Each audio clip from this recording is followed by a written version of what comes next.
बातमीपत्रात आता पाहूयात गल्लीपासून ते दिल्लीपर्यंतच्या ताज्या घडामोडींचा धावता आढावा।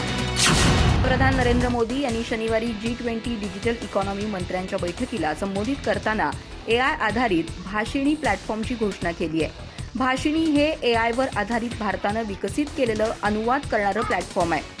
सध्या जगभरामध्ये AIचा वापर मोठ्या प्रमाणावर करण्यास सुरुवात झाली आहे, असं पंतप्रधान नरेंद्र मोदी यावेळी म्हणाले।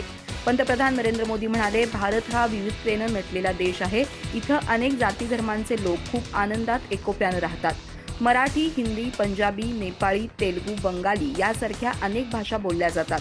AIवर आधारित भाषिणी टूल हे भाषांमधील अडथळा दूर करण्याचं काम करणार आहे। पंतप्रधान नरेंद्र मोदी म्हणाले, देशात डिजिटल तंत्रज्ञानाचा वापर झपाट्यानं वाढतोय। या डिजिटल अर्थव्यवस्था ही अत्यंत महत्त्वाचा भाग आहे। डिजिटल पेमेंट करण्यात भारत सर्वात आघाडीवर आहे। देशातील सर्व सरकारी योजनांचा लाभ थेट लाभार्थ्यांच्या खात्यावर जमा होतो, ज्यामुळे भ्रष्टाचाराला आळा घालण्यास मदत होते। तसंच यामुळे 33 बिलियनहून अधिक पैशांची बचत झाली आहे। पंतप्रधान नरेंद्र मोदी म्हणाले, UIDAIनं विकसित केलेले आधार आधारित फेस ऑथेंटिकेशन व्यवहारांची संख्या सतत वाढतीये। लाभार्थी ओळखण्यासाठी, बँक खाते उघडण्यासाठी आधार आधारित फेस ऑथेंटिकेशनचा वापर केला जातोय। डिजिटल इंडिया अंतर्गत सरकारनं सुरू केलेली जनधन, आधार आणि मोबाईल या संकल्पना देखील अधिक फायदेशीर ठरत आहेत। गेल्या 9 वर्षात भारतात डिजिटल क्रांती झाली आहे। UPIद्वारे 10 अब्ज रुपयांची देवाणघेवाण महिन्याला होते। बहुजन समाजाला ज्या महात्मा फुले, सावित्रीबाई फुले, फातिमा शेख, छत्रपती शाहू महाराज, डॉ. बाबासाहेब आंबेडकर यांच्यासह ज्या कर्मवीरांनी योगदान दिलं, ही सर्व माझी दैवत आहेत। शिक्षणासाठी योगदान देणारे हे सर्व महापुरुष आपल्या सर्वांची दैवत असली पाहिजेत, असं सांगत आपण कुठेही गेलो तरी त्यांचे विचार कदापिही सोडणार नाही, असं मत मंत्री छगन भुजबळ यांनी व्यक्त केलं। कर्मवीर रावसाहेब थोरात यांच्या जन्मदिवसाच्या निमित्तानं मविप्र संस्थेच्या माध्यमातून दरवर्षी 19 ऑगस्ट समाज दिन म्हणून साजरा करण्यात येतो। या पार्श्वभूमीवर आज नाशिक शहरात मविप्र संस्थेच्या अनेक शाळा, महाविद्यालयात समाज दिन साजरा करण्यात येतोय। याच निमित्तानं मंत्री छगन भुजबळ यांच्या प्रमुख उपस्थितीत आज मखमलाबाद शाळेच्या प्रांगणात पार पडला। यावेळी आयोजित कार्यक्रमात ते बोलत होते। छगन भुजबळ म्हणाले की समाजाच्या विकासासाठी शिक्षण हे अतिशय महत्त्वाचं असून शिक्षणाच्या प्रश्नांवर सर्वांनी जातीभेद, मतभेद दूर करत सर्व समाजानं एकत्र येऊन काम करण्याची आवश्यकता आहे। बहुजन समाजाच्या शिक्षणासाठी योगदान देणारे सर्व महापुरुष आपल्या सर्वांची दैवत असली पाहिजेत, असं सांगत आपण कुठेही गेलो तरी त्यांचे विचार कदापिही सोडणार नाही, असं त्यांनी सांगितलं। ते म्हणाले की महात्मा फुले आणि सावित्रीबाई फुले यांनी दिलेल्या सत्यशोधक समाजाचे विचार रुजवण्यासाठी अनेक कार्यकर्ते निर्माण झाले। त्यांनी समाजात हे विचार रुजवले। आजही त्या विचारांवर संस्थेचं काम सुरू असल्याचं त्यांनी सांगितलं। बहुजन समाजाला शिक्षण मिळण्यासाठी महात्मा फुले यांनी वाचा फोडली। पुढे छत्रपती राजर्षी शाहू महाराज यांनी शिक्षण मिळवून देण्याचं काम दिलं। त्यासाठी कर्मवीर भाऊराव पाटील, बडोद्याचे सयाजीराव गायकवाड, इंदूरचे होळकर, धार संस्थानचे श्रीमंत उदाजी पवार महाराज आदींनी सामाजिक परिवर्तनासाठी शिक्षणाची आवश्यकता विशद करून कृतीशील पावलं टाकली असल्याचं त्यांनी सांगितलं।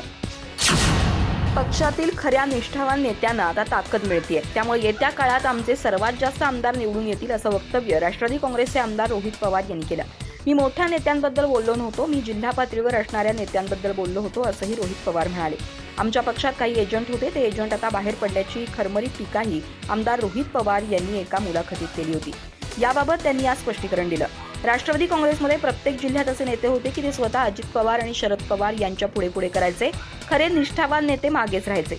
निष्ठावान असणाऱ्यांना वरिष्ठ नेत्यांपर्यंत पोहोचण्यात काही जण अडथळा आणत होते, असं रोहित पवार म्हणाले। ते लोकलचे नेते आता दुसऱ्या गटात गेले आहेत, मी त्यांच्याबद्दल बोललो होतो, मी वरिष्ठ नेत्यांच्या बाबत बोललो नसल्याचं रोहित पवार म्हणाले।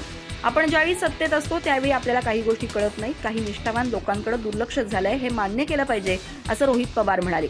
जिथं सत्ता असते तिथं काही लोक जातात, सत्ता, पैसा आणि ताकद त्यांच्याकडे आहे म्हणून काही लोक तिकडे गेल्याचं रोहित पवार म्हणाले। आमदारांचे ऐकणारेच पदाधिकारी असतील तर नवीन लोक पुढे येणार नाहीत, असं रोहित पवार म्हणाले।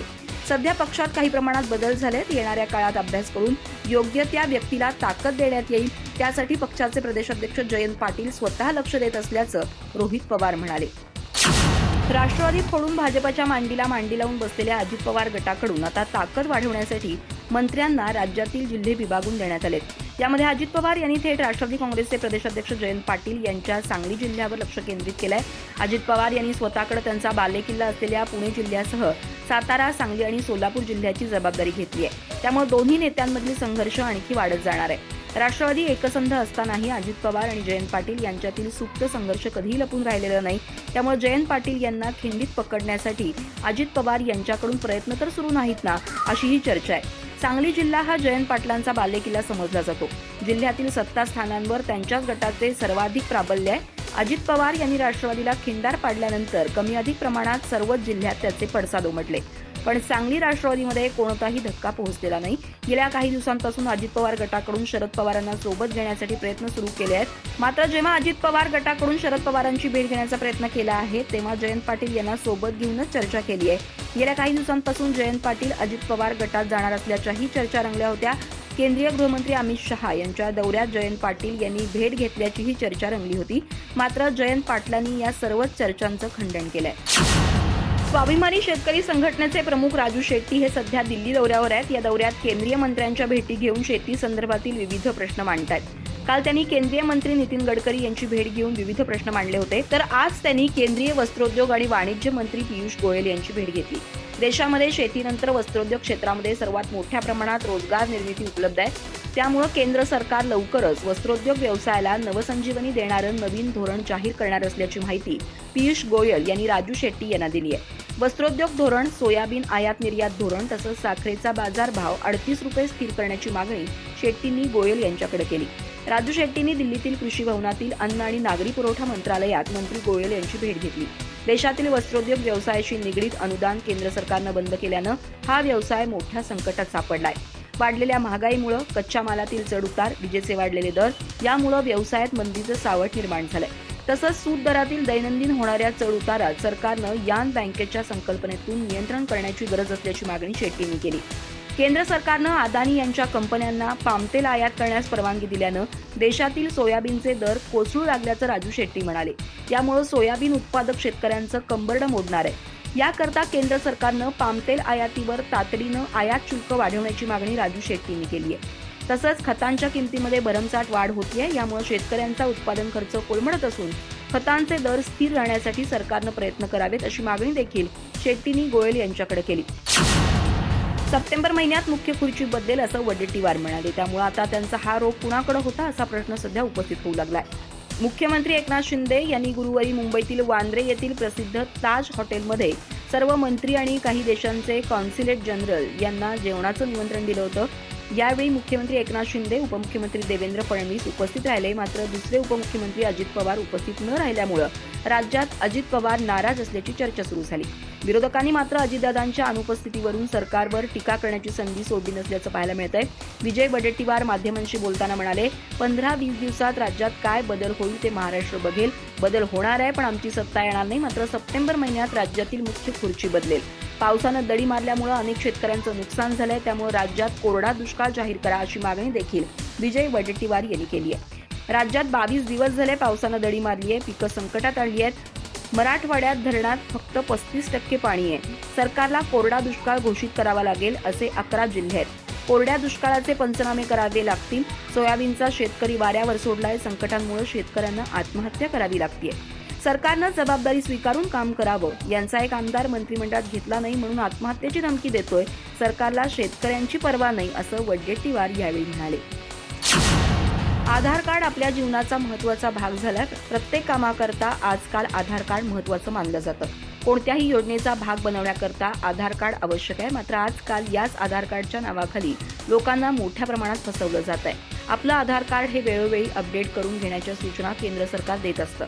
आता याबाबत एक गंभीर इशारा नागरिकांना देण्यात आलाय. तुम्हाला तुमच्या ईमेलवर किंवा व्हॉट्सअपवर जर आधार कार्डविषयी काहीही मेसेज आला असेल तर वेळीच सावधान व्हा. UIDAIनं लोकांना अशा संदेशापासून सावध राहण्यास सांगितलंय. आधार कार्ड अपडेट करण्यासाठी ते कधीही लोकांना त्यांची ओळख किंवा पत्ता पुरावा ईमेलवर शेअर करण्यास सांगत नाही असं म्हटलंय. UIDAIनं लोकांना त्यांचं आधार कार्ड ऑनलाईन किंवा त्यांच्या जवळच्या आधार केंद्राला भेट देऊन अपडेट करण्याचा सल्ला दिलाय. UIDAIनं सोशल मीडियावर एक पोस्ट शेअर केली आहे, ज्याद्वारे त्यांनी नागरिकांना सतर्कतेचा इशारा दिलाय.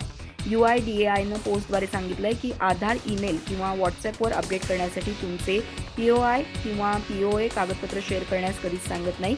त्यामुळे असा काही मेसेज आला तर त्या मेसेजकडे दुर्लक्ष करा. अशा मेसेजवर विश्वास ठेवून तुम्ही जर तुमची महत्त्वाची कागदपत्र शेअर केली तर त्या कागदांचा गैरफायदा घेतला जाऊ शकतो. त्यामुळे आधार अपडेट करण्यासाठी केवळ अधिकृत मार्गांचाच वापर करा असंही सांगण्यात आलंय.